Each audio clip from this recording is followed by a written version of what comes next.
Hello everyone. Welcome again to my second episode of my podcast uh, this afternoon. Just want to welcome all my viewers this afternoon for tuning in. And like I was saying in my first episode, that uh, my next episode I'm gonna talk about my journey in the military when I leave Fiji and how I joined the military and the training. And today we're gonna talk about my journey from Fiji to London, and then how I joined the military, um, and the uh, my pre-selection, my selection, and then my phase one training, my phase two training, and then um, my job as a soldier when I was in the army, and my job as a soldier too when I joined the my regiment to do public duties in London for the royal family. So yeah, once again, I want to welcome everyone. So in 2002, we leave Fiji. January 2002, we leave Fiji. It's 10 of us, 5 Fijian boys and 5 Fijian girls. Uh, we leave Fiji that time to join the British Army. When we leave Fiji, it was a tough moment for the family. Not for only me, for everyone that I'm traveling with. It was a tough time for us, and like some of us were. It's the first time for us to leave Fiji, to leave mom and dad as well. So it's really tough, and me at home, my mom and my dad, they are kind of people that it's not easy for them to release anyone to go anywhere, especially um, overseas. And I was so happy that my mom and my dad, they gave me permission to go to overseas. So yeah, we leave Fiji, uh, going to London. So we travel from Nandi to Korea, and then from Korea we travel to. Actually, we spent a few hours in Korea. We had a hotel. We got up in the next morning, and we catch our flight from Korea to London Heathrow. And when we went to London, once we reach London, we have a directions that already given to us, because that time we don't have any sponsors, we don't have any like a family member in UK that time, but uh, we were so fortunate that we have Ratu Meli Vesicula as our sponsor at the time, So when we reach London Heathrow, we already have our direction, like places to go, which buses to catch, and yeah. The only message he told us is, once you get out the terminal, look for the bus station. As soon as you look for the bus station, look for this bus number, and I can't really remember what's the bus number, because that was like back in 2002. And then he told us as well that we have to follow direction everywhere we go. So we follow all the direction. We got the bus, so we have to travel all the way to Bath. Maybe from London Heathrow to Bath takes about a good 3.5 hours to 4 hours drive on a bus. So it was a little bit long journey, right? And it was in the afternoon, like around about 5:30 to 6 o'clock when we reach, and then we take up another journey from London Heathrow to Bath, because our hostel was in Bath that time. And then we reached our hostel around about 10 o'clock, 10:30 that night. And then when we reached our hostel, we have these Fijian boys and girls they were already there, like they were expecting us to come, you know. And we are so thankful that the time that we arrived in Bath, um, these Fijian boys and girls, they were waiting for us, like they already cooked meals like dinner for us ready to go, because they know the journey we've been taking, and everyone was hungry that time. So I was so thankful that they were looking after us. And then once we reached there, we got given our room, and we had a short meeting, and then everyone was just talking about tomorrow morning. We have to go down to the careers office. That's where they do the recruiting. So we went to the careers office. We went to do our paperwork, everything that needs to be done. And then from there we got told to do our BAP test. BAP test is just, they just want to know your knowledge. Like they want to test your English, they want to test your maths, how you're doing on your English and maths. From there, they will tell you which regimen you gotta take, you know.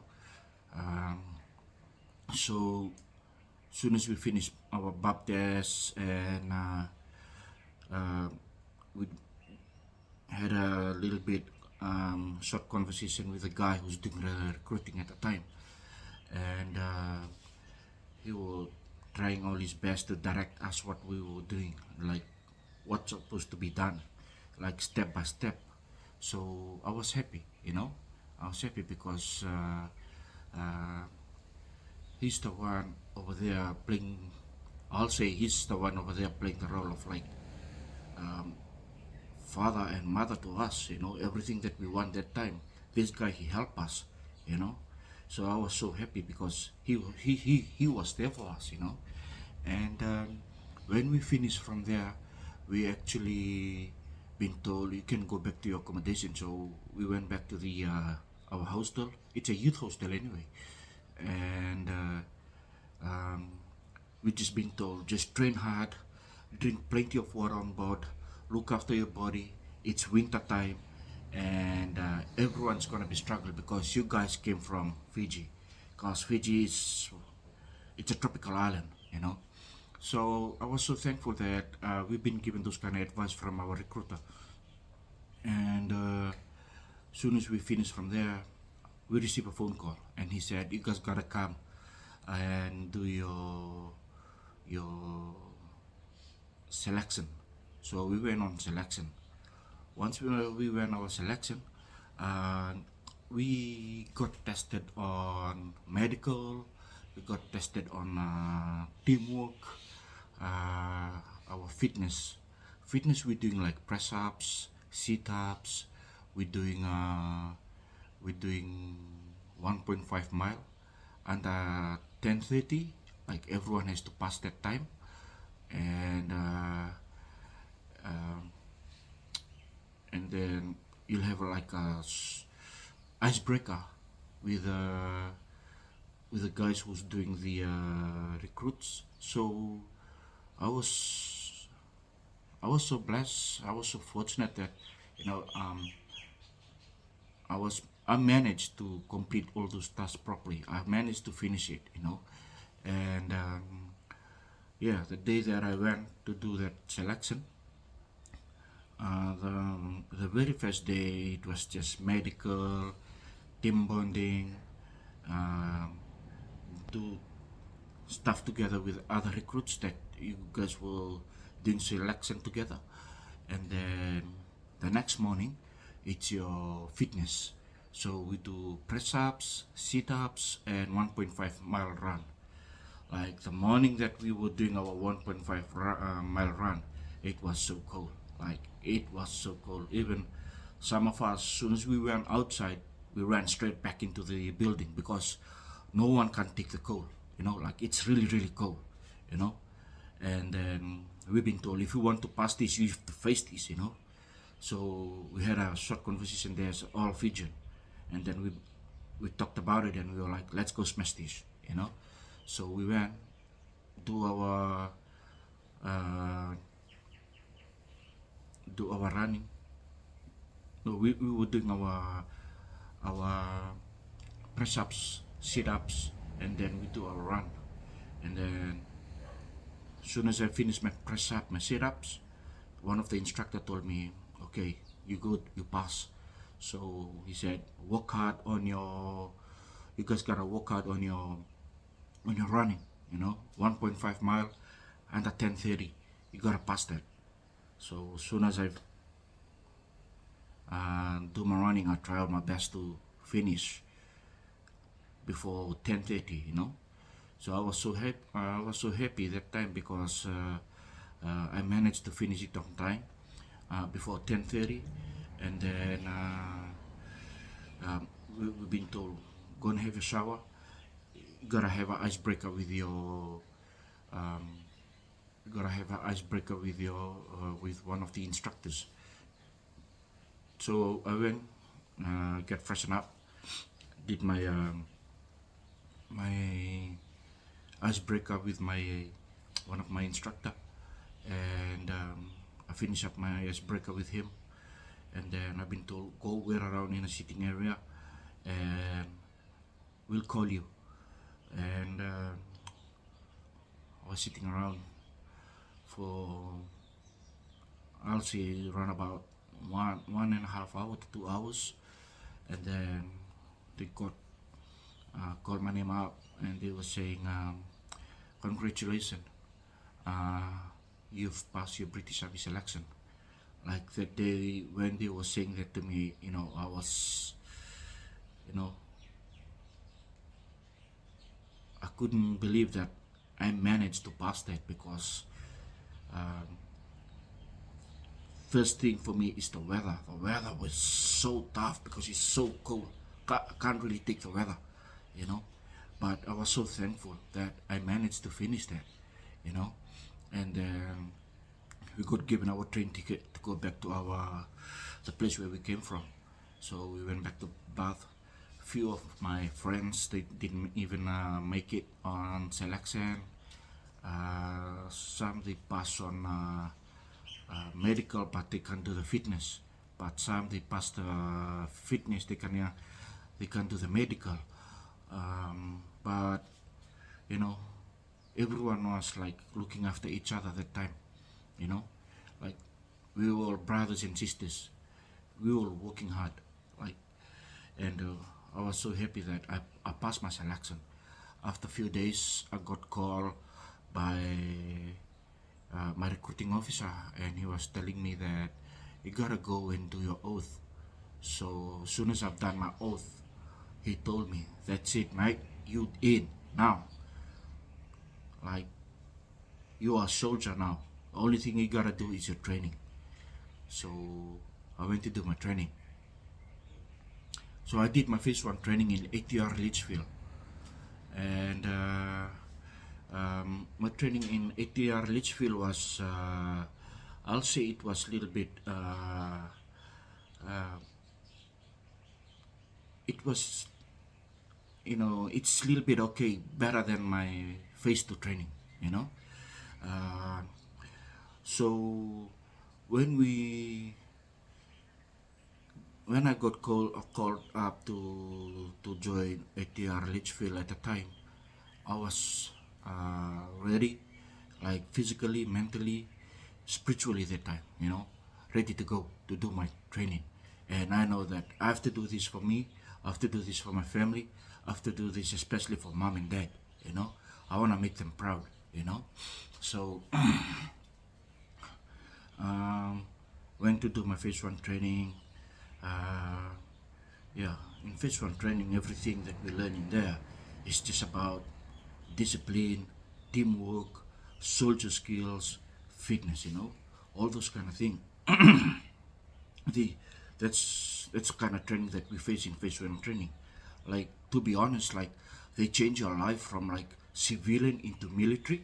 they want to take the civilian life from you and they want to put it into military life. So that's what we were doing.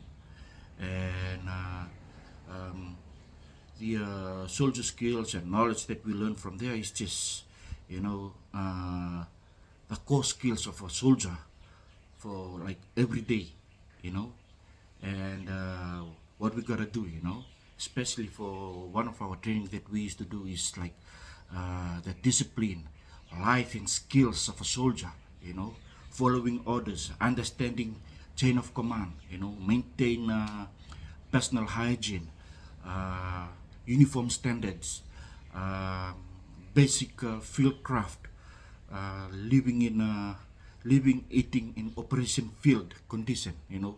So they trying to mold ourselves from that time, you know, time to time, you know. They taking it like step by step to do everything because they want their soldier to be perfect.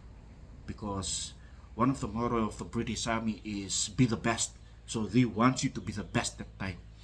So uh, the other thing they're trying to teach us is the drill, you know, marching, saluting, you know, ceremonial movements, you know, and all those kind of skills they teaching you during phase one training. Once you go past that, the second movement, the second training they were doing to us is weapon handling, you know, and combat skills. So the first time I was doing like the weapon handling is, you know, I can't believe that I'm holding a weapon in my hand because Fiji is such a place that you hardly see any harm in Fiji. You hardly see any person walking around on the streets like holding a weapon, or you know, the only person we can see holding a weapon is the soldiers, you know, Fiji soldiers, Fiji army, like maybe during the parade, or maybe they walk you can see them when you go to like to town, or when you go to like somewhere like interior, they were doing the training in there, you know. That's the only time you can see them, they're holding their weapon. But you know, you hardly see any civilian holding weapon in there. But I was so happy. Yeah, I got training. I got trained how to use the weapon. I got training how to do combat skills on the field. And the weapon that we were using in the military at the time, it was SA-80, you know. So I was happy that I know how to fire the weapon. I know how to do my combat skills. So I was so happy that time, you know. I was so happy that I, you know, every time step by step I finish a lesson, I learn straight away. I quickly put myself together into my lesson so that I have to put it into my mind that this is my life, you know. This is my life, my everyday life. This is my bread and butter, you know. The, the it's I'll put it this way. It's like whether you want to live or not to live, it depends on you, because you're in the military. That's how I do it, you know.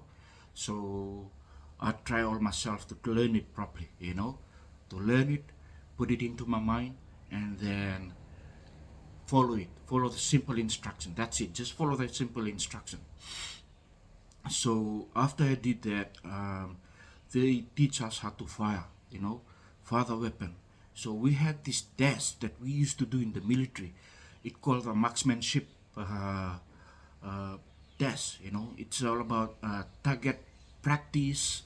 Uh, you know, firing at a weapon.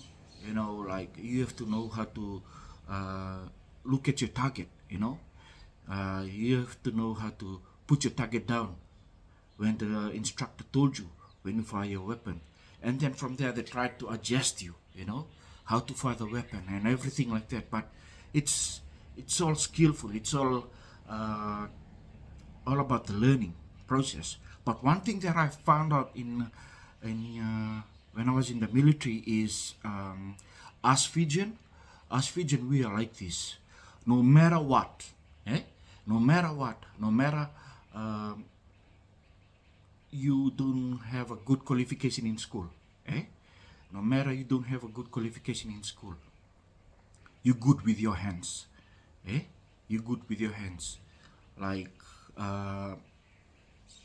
me ko ambe ka babichi kena tu e pina kanalingan tatu na katu takawilingan tatu ken tu pina kakina o babi pina kakina that we were like, you know,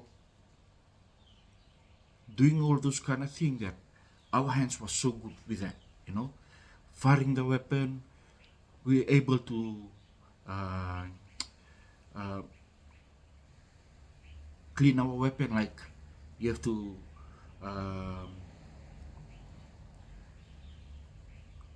disable the weapon and put them back together, and then oil them up, everything like that. Like Fijians, we were good at that. Like we were good. We were good soldiers, and and um, one thing about Fijian soldiers as well is we were good on the field. Like when we go on exercise, we're good. We go on rugby field, we're good. But when it comes to weekend, Fijian soldier is the worst one, to be honest, because we like our beer, we like our kawa, you know. But end of the day, that's life, that's life. Everyone has to face that. No one can say that I'm perfect. No, no, no. You have to go through trial in your life so that you can face those kind of situation. So after those training that I was doing, one of the lessons we were doing it as well is first aid and survival, and it's the first time as well for me to do first aid. But I was so happy because they teach us combat first aid, treating injuries under pressure, especially on a battlefield.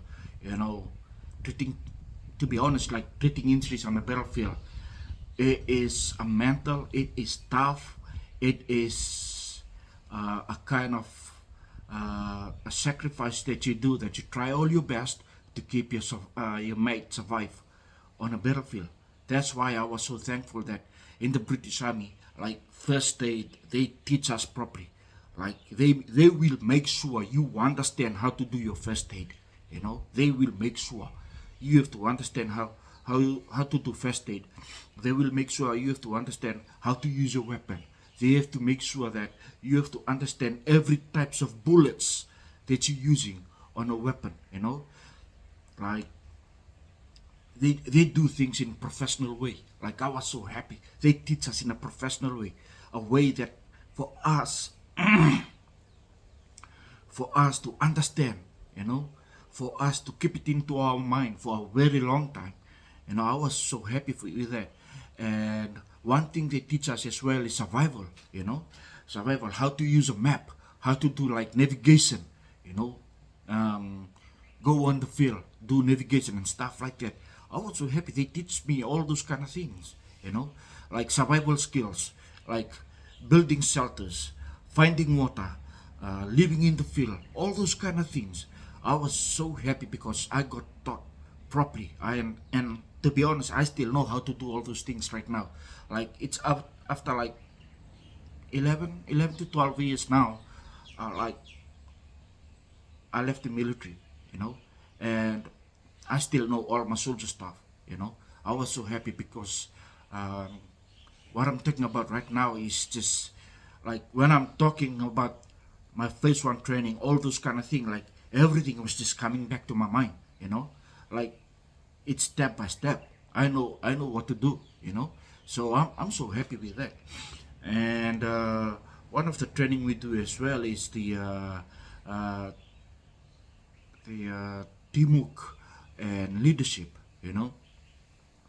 Uh, Teamwork and leadership is part of the team. When we're doing a job, especially in the military. In the military, like teamwork and leadership is very important. Without teamwork and leadership, we can't do anything. So I was so happy I got taught that one because it's developing your problem, solving your problem, like leadership skills and everything like that.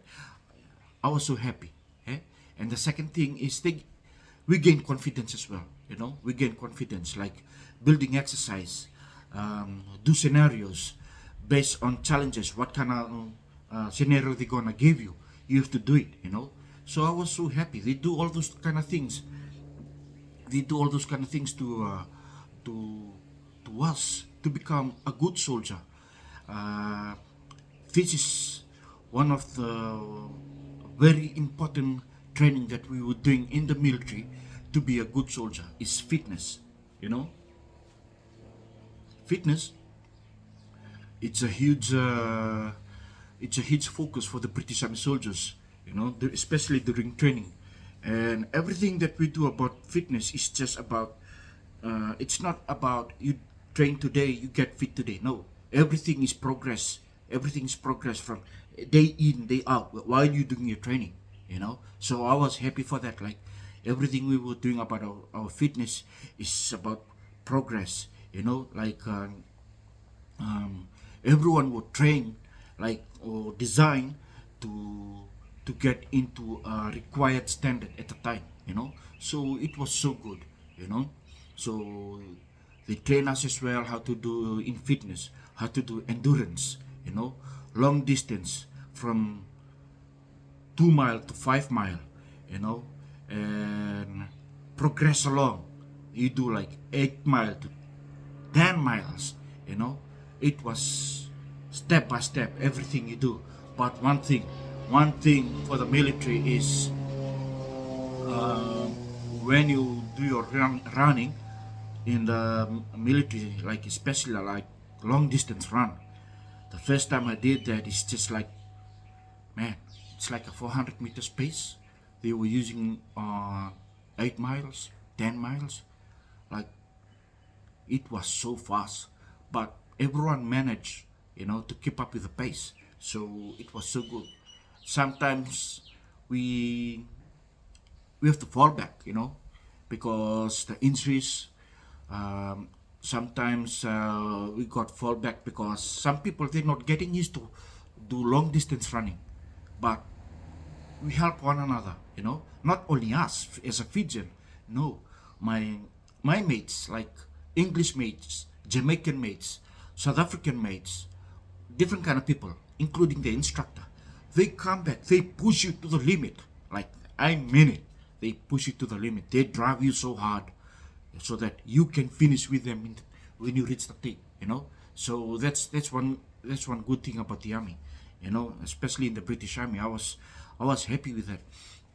And um, the good thing as well is they train us for strength conditioning, you know, body weight exercise like push up, sit ups, burpees, squats, all those kind of exercises.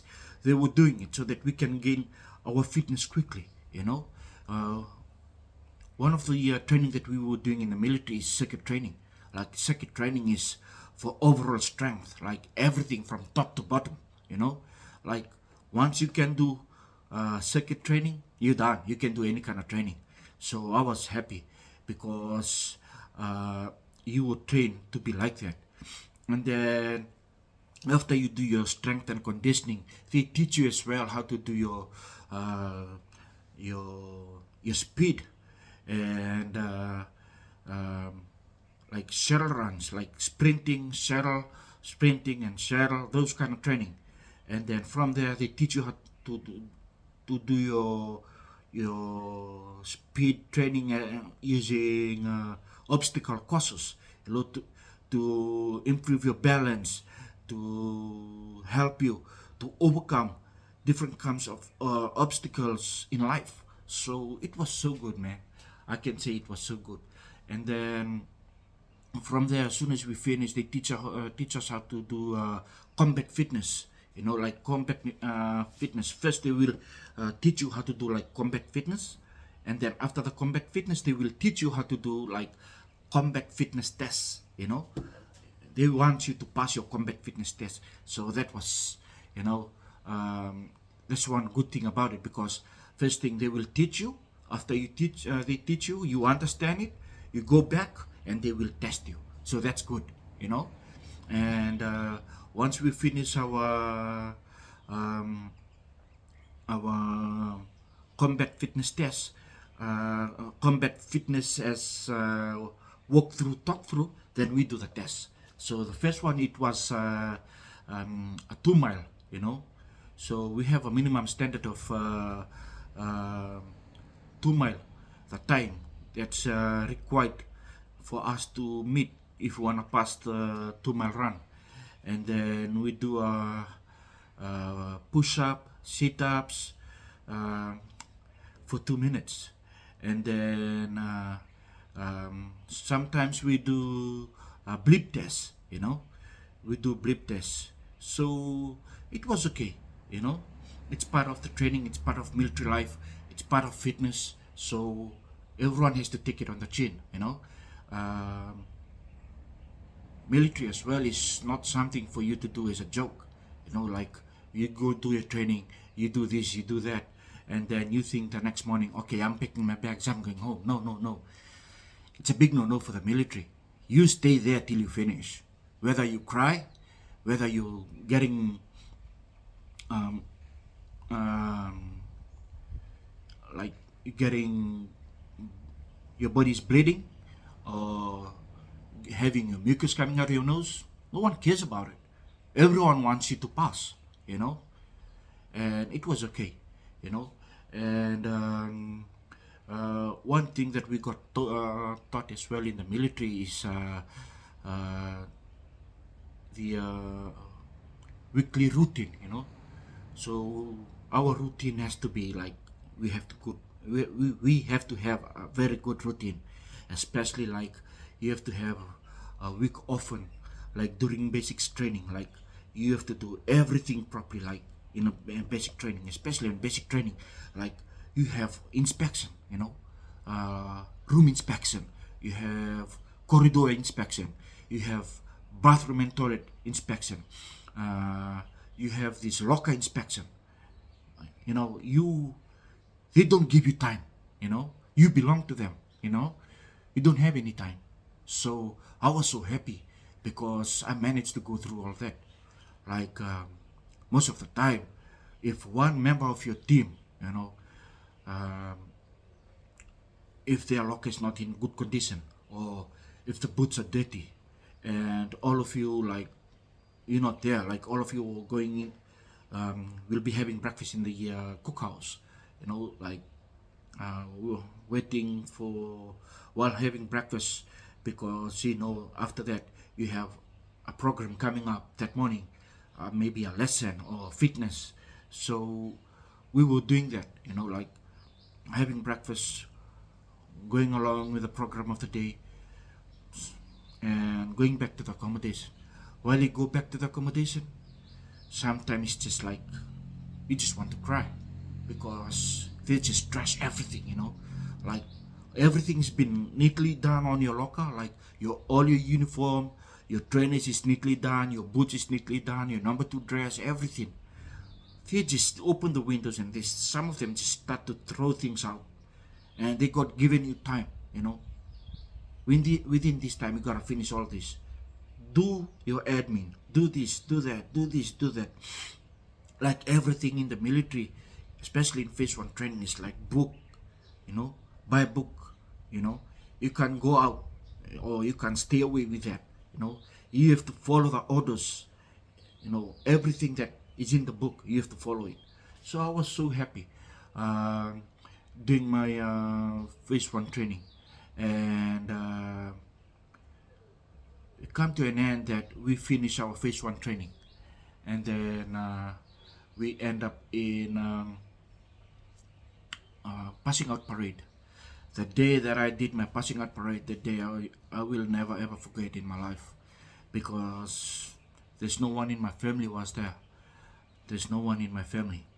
The only family member was there is my niece. She was waiting for her recruit that time, and she was just living Litchfield. So, you know, I was so happy that she was there for me that time, for my pass out parade. So I finished my pass out parade. I had uh, two 2 weeks leave, waiting to do my waiting to do my my phase 2 training. So my phase two training, it's a little bit tough. It's a little bit tough. I'll say that. It's not a little bit tough. It's tough. It's tough. Like this is a real man, like training. I'm talking about this. Like this is real men's training. Like no female there, only boys. Like only men there. We like when they train you to be up to standard, like professional. Be the best. Be the best soldier. You know. So I was so happy. So in our phase two training is we learn about we're doing advanced weapons and combat skills. So we learning different kind of weapon like machine guns, rifle, uh, anti-tank weapons, grenade, um, combat tactics, camouflage, and concealment. So, I was so happy that I learned that. But when I learned that, man, I can tell you that that training is just like hell in a cell, tough, mental. And I was so thankful that time that my motto is like this: I better do it today because tomorrow never comes. you know. So better for me to do it now. I do it now, I finish it now because I don't know my tomorrow. About if my tomorrow never comes. So it's better for me to do it now. So I finished. We did all those training in phase two. We do one of the training they teach us again is field craft and survival, like they were doing in phase one. So field craft and survival. It's all about patrolling, day and night, covert movements, ambush technique. The all different kind of techniques that we're gonna use, the navigation, reading the maps, doing GPS, night and day. So it's okay. It was okay, and one of the training we do as well is trenching, defensive position. So it's just to train you how to hold your position. It's you hold your position, you defend your post, you never ever leave that place. So it was okay. It was okay. Survival skills they teach us, food, water, shelter, and field hygiene. Field hygiene is more important. Field hygiene is more important. If you want to carry on with the training, if you want to move on, your field hygiene is more important. Like survival skills is more important. Like food, water. You have to eat properly. You have to drink water properly. Never mind the water gets so cold. You have to manage to drink your water, to finish your water from the water bottle. Um, the um, shelter building, they teach us as well how to do your shelter properly. We use ponchos in there, so it was okay. And field hygiene is most important, man, because that's like one of the things that go with you day in day out. If you're a person that you don't like hygiene, like field hygiene or any kind of hygiene, you're in the wrong place. Because it's a military. Military, it's all about clean. Like they used to say, cleanliness is next to godliness. you know so I was so happy with that. And one of the training we do is how to become an infantry soldier. So we do our close quarter battles. They teach you how to do close quarter battles, like clearing the rooms and buildings. Vehicle mounted infantry tactics, all those kind of things they teach us. And the leadership, teamwork, again they teach you on that again. So they just want you to be a better person. When you do leadership and teamwork and fitness requirement. Especially combat fitness. You have to be good in your combat fitness. Running with weight, we call it tab. You have to be good in tabbing. So to be honest, I was struggling in tabbing. After a while, I get used to it. you know. I can run with weight, you know.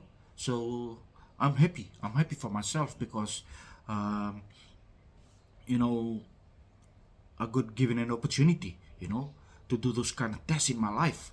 You know, like I won't forget that. You know, it's up in my mind every time, like everything. And one thing they teach us as well is how to do combat swimming. You know, basic military swimming. Like you jump in a you jump in a swimming pool, or you jump in a river with your backpack and you try to swim with all those kind of things like weapon, webbing, everything, you know. So it's a big challenges, but you have to face it. You have to know how to finish it. You have to know how to tackle it, you know. Uh, Other than you leave it and you you won't be able to tackle it, you know. So just do it. And um, one of the important things about our fitness in phase two training is about operational readiness. You know, you have to be ready. You know, like anytime ready to go. You know, weapons, your kit. You know, everything. You have to be ready. You know, you have to know how to pack your burden. You have to know how to pack your webbing. You have to know how to admin everything. You know, it got given like a big burden, like everything for 24-hour survival uh, kit is in there. Food, emergency rations, your spare socks, your spare t-shirt, your food powder, your spare water bottle, your ammunition, everything. So when you pack your stuff, just make sure, just pack it properly, you know, in a such a way so that it can feel comfy on your back when you do your fitness, you know, or when you go on operation tour. So um, that is the most important thing that you gotta do, especially for tabbing in the military, and your safety as well. You know, physical condition, prevent all kind of injuries that you gotta do. You know, during the training, especially field exercise or combat. You know, you have to look after yourself. That's your safety.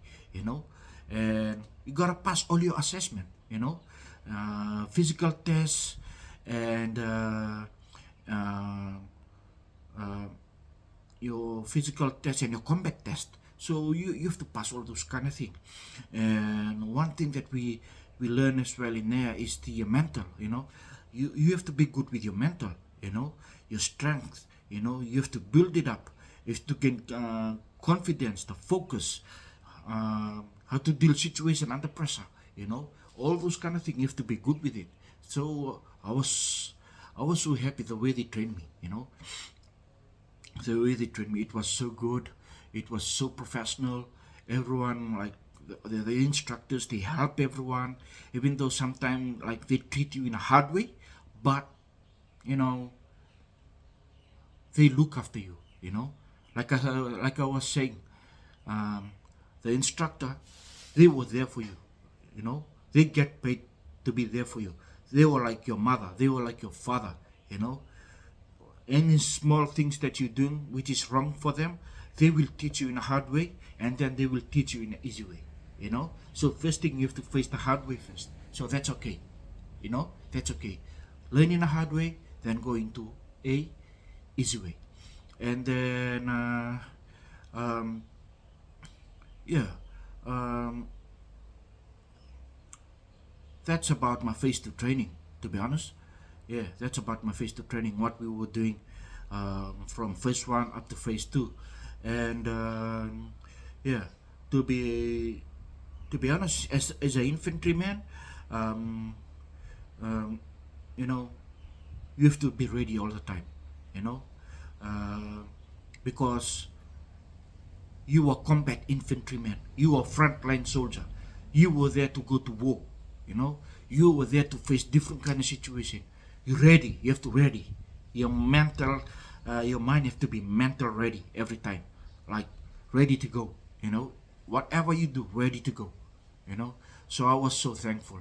I was so thankful because of that, because um, the training that we do in the uh, British Army from phase one up to phase two. So I'm really really happy the way they train us, the way they look after us, you know, the way they were the instructor, they support us, you know, they run with us, they sleep with us on the field, they do everything with us, you know. I was so happy. But when you finish all those training, all those all those instructor, they become your friend, you know. You call them again as mate, no more corporal, you know, no more yes corporal or no corporal. No, they become your mates. Soon as you got given, you know, like a green light that you pass it phase two and phase two training, that guy will be remain your best friend from that time till now. You know, and not only the instructor, the the recruits that you train with. The time that I was training in the military, um it's only two of us, two Fijian. One um, one of my other Fijian brother is Esala Vangewa, is from Wenibuka, and this guy is, you know, we look after each other like he's my buddy system guy. You know, this guy, you know, he is one guy that we motivate each other. When I was in the military, you know, we respect each other so hard, man, because we go through the training, we go through the toughness, you know, we laugh together, you know, we pray together, sometimes we cry together, but it's okay, you know, that's life, that's life. When uh, we finish our phase two training, he has to go to his regiment. His regiment was the Stafford's regiment. So, and my regiment was the RGBW. People used to say that my regiment is they call it is a ABC regiment, you know, because the name of my regiment, RGBW, and the long term of RGBW is the Royal Gloucestershire, Berkshire, and Wiltshire Regiment. You know, it's uh, my regiment come from this uh, county, Wiltshire, Berkshire, and Gloucestershire. So I was so thankful because all these counties, um, you know, they gave us permission. They gave us the green light to join their county regiment. So I was so happy with that. And then when I finished my pass out training, I went straight to my regiment. My regiment that time was stationed in London, a place called Hounslow. So I went straight there. When I went to Hounslow, first day that I walked into my camp, all my Fijian brothers, all my military friends, everyone, including the platoon sergeant, my boss, uh, the corporals in there, the lance corporal. One thing they told me is this regiment is a public duty regiment. So public duty regiment, that means we do ceremonial duties in the royal family. So that means we do ceremonial duties in Buckingham Palace and stuff like that. So I was so happy, you know, looking after uh, the royal family. Like come from Fiji and in a small place called Namaka, and going all the way to England, and then doing ceremonial duties in Buckingham Palace, St James's Palace, Tower of London, Windsor Castle. I was so happy. You know, the first time I did that, I couldn't believe that I'm gonna do that in life. You know, I used to see them like in on the like maybe on the TV or maybe on the newspapers or magazines, but I won't believe that one day I will be standing in front of Buckingham Palace doing the parade in there. Like the Queen is there, the royal family is there, their flag is up there, hanging up high in the sky. Like I was so happy about it because, you know, I can tell that I am like one of the first guy in my village to do that, like to do ceremonial duty in Buckingham Palace, St James's Palace, Windsor Castle, and the Tower of London. So it was so good for me, man. It was so good, and we were there. Like we do like changing of the guard, state visit, and ceremonial events, trooping of the color, parades, and public engagement. All those kind of ceremonial duties that the guardsmen used to do.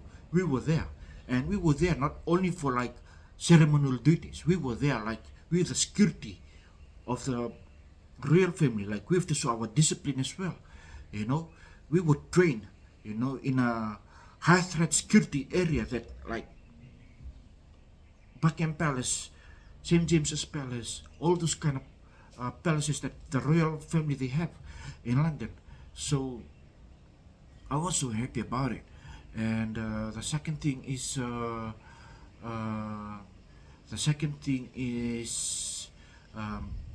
how you look after your uniform, how you look after your kit, your drill boots, your boots that you're gonna use for the ceremonial duties. How you gonna look after all your medals? How you gonna look after your equipment, your weapon, your magazine, all those kind of things. You have to have different kind of polish. You have to know how to wax your boots. Because the kind of boots that we use it for ceremonial duties is just not our normal boots. It's armor boots. You have to know how to do that. All those kind of things.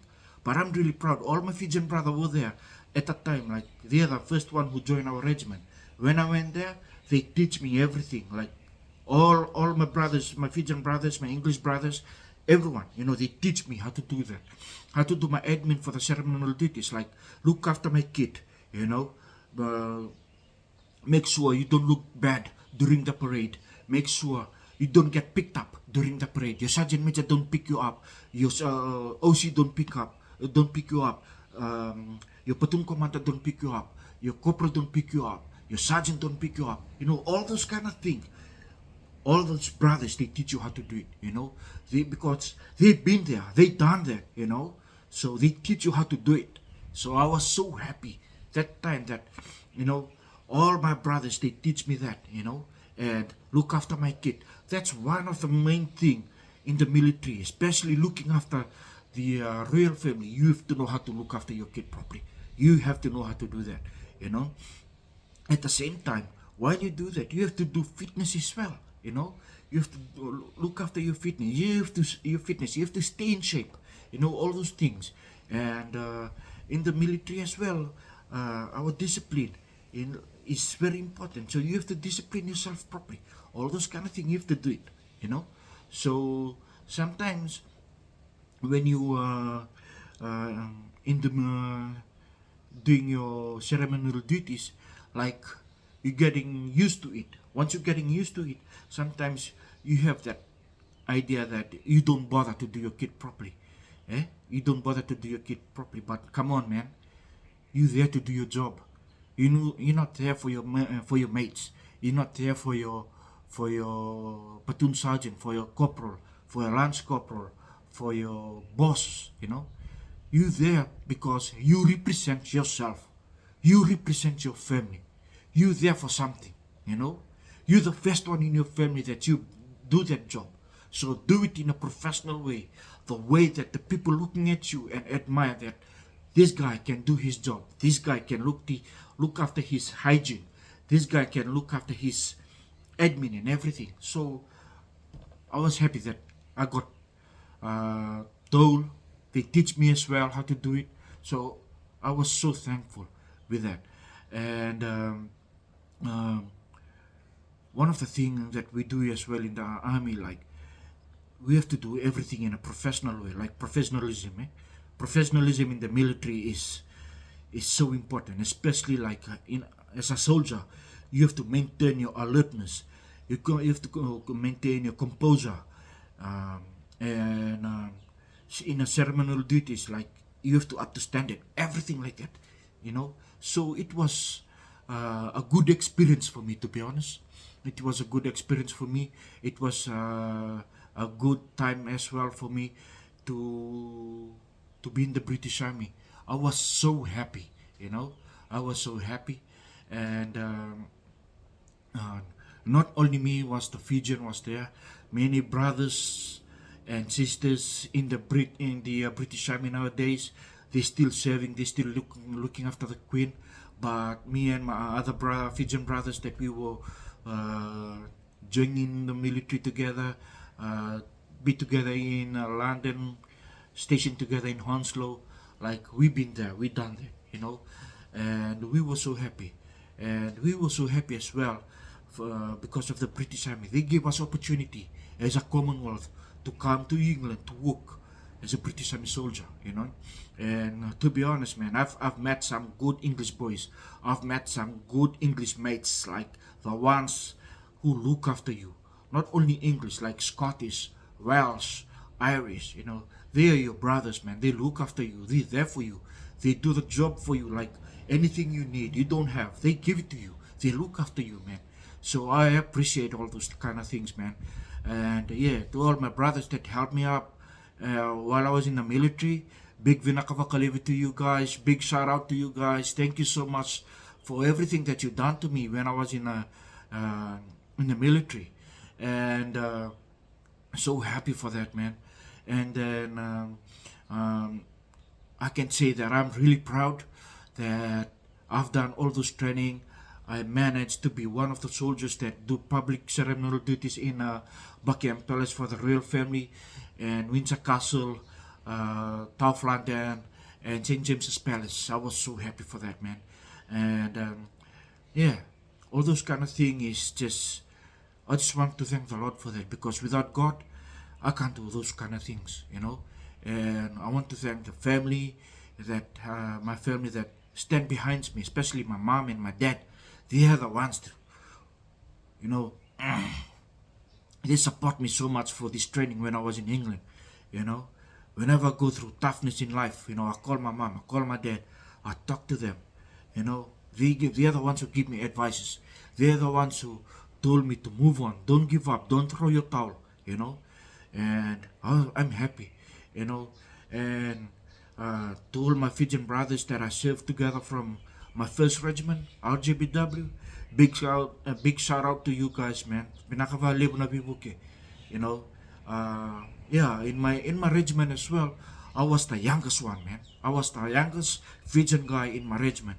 Like, you know, every Fijian brothers that I joined with them, that we were together in camp, like they are my older brother, you know. Maybe sometimes I give them headache because I was the younger one, you know. I give them headache. Maybe sometimes I make them mad, I make them angry. And to be honest, it's a military life, you know. We laugh together, we cry together, we stay together, we go to church together, we socialize together, we drink together, we fight together. Whatever we do, we look after each other. We got each other's back. You know, we got each other's back. Like one good thing station in London, in Hounslow, our camp is 15 minutes away from Twickenham Stadium. Every time when we London 7, when we have London 7s in London, like we will go and watch. When we go and watch, like we will try all our best to support our Fijian team. That's one good thing about our regiment station in London. And the second thing is we visit those kind of big places in London. You know, the Big Ben Bell. We take pictures in there.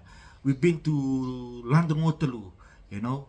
We've been to Piccadilly Circus, you know, in London. All those big places that we just heard by people was talking about to you, you know, like you read it on, you have to, you were reading all those kind of things on a magazine, in a newspaper, but we've been there, you know, we've done there, we've done that, you know. I was so happy as well because all those kind of thing, you know, it's like a privilege for us when we were based in London. Like, to be honest, for me, good things about station in London is first, it's 15 minutes away from Twickenham Stadium. 2 minutes away from London Heathrow. Big bonus, man. You can just, sometimes we just pack our bags and then we take a walk to the tube station. You know, we go to the tube station, catch the tube, go to London Heathrow, and then let you go off to Fiji. Come back, get off, go back to your camp. Like, it's not like some of the Fijian boys and girls that we were saved together in the military that time, they told us we were so lucky because they travel like 4-5 hours. Some of them, they travel all the way from Scotland, like 12 hours. They come and leave their cars in camp, and then they have to go to Fiji. Like, that's a big stress for them. For us, it's just 2 minutes. 2 minutes tube ride to go to London, Heathrow. So I can say my regiment RGBW was stationed in a good place that time.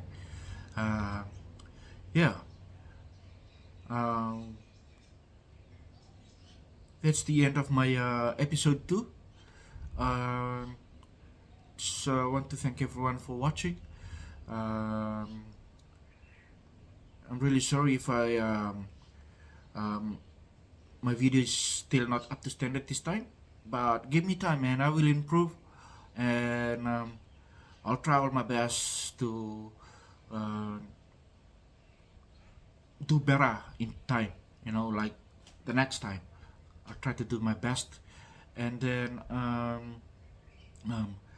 my next episode, I'll be talking about the training that we do, how we get prepared to do operation tour, like going to war places like Afghanistan, Iraq, Northern Ireland, Kosovo, all those kind of places. And I will be talking about going on overseas exercise, places like in Kenya. So look forward to it. Tune into my channel, share, ring the notification bell, and give us a like and a love as well. Thank you so much for all the followers that follow me on my first video. Man, I do appreciate it. I've got plenty love and like, and I just want to thank you guys, man. I've got more than 118 likes and love. So I do appreciate it, man. I appreciate it. And thank you as well for the comment. I do appreciate all the comments that you guys did. It's giving me a motivation to bring different kind of videos, that the places that I've been to when I was in the military and when I was in the civilian life. So please do look forward, man. Thank you so much. A big Vinakavakalev. God bless you guys. God bless me. And please take care, man. Look after yourself. And Vinaka.